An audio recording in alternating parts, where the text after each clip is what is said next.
குருவே சரணம். கஜ கேசரி யோகம், அஷ்டலட்சுமி யோகம் அப்படின்னா என்ன? நிறைய பேர் கேட்குறாங்க. அதை நான் சொல்கிறேன்.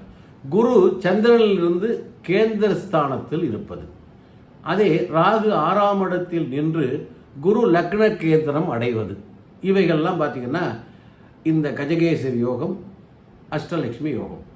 இதனால என்ன நடக்கும் அப்படின்னா, கலஸ்திராதிபதி சுக்கிரன் பார்வை. அதனால் மனைவி என்ன பண்ணுவாங்க, ஒரு மந்திரியாக இருப்பாங்க.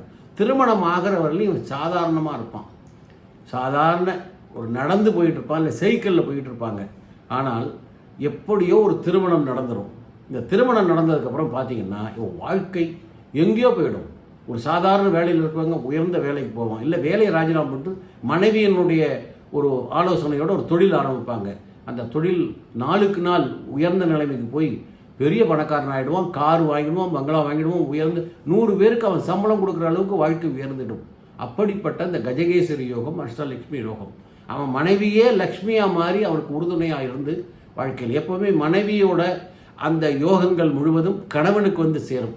அப்படி சேருகின்ற நேரத்தில் மனைவி ஒரு குருவாக இருந்து ஆலோசனை செய்கின்ற எத்தனையோ கணவன்மார்கள் வாழ்க்கையில் மிகப்பெரிய உயர்ந்த இடத்துக்கு உன்னதமாக இருக்காங்க.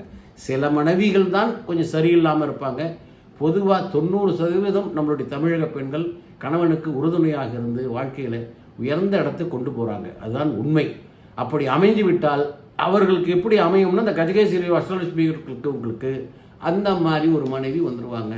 அந்த மனைவி வந்ததுக்கப்புறம் வாழ்க்கையில் படிப்படியாக உயர்ந்த நிலைமைக்கு போயிடுவாங்க. அப்படி அதில் ஏதாவது பிரச்சனை இருந்தால் உங்கள் ஜனனகால ஜாதகத்தை என்னிடம் அனுப்பி அதற்குரிய விளக்கங்களை தெரிஞ்சு அதன்படி நடந்து கொள்ளுங்கள். சரிங்களா? சப்ஸ்கிரைப் பண்ணுங்கள். வாழ்த்துக்கள். வணக்கம்.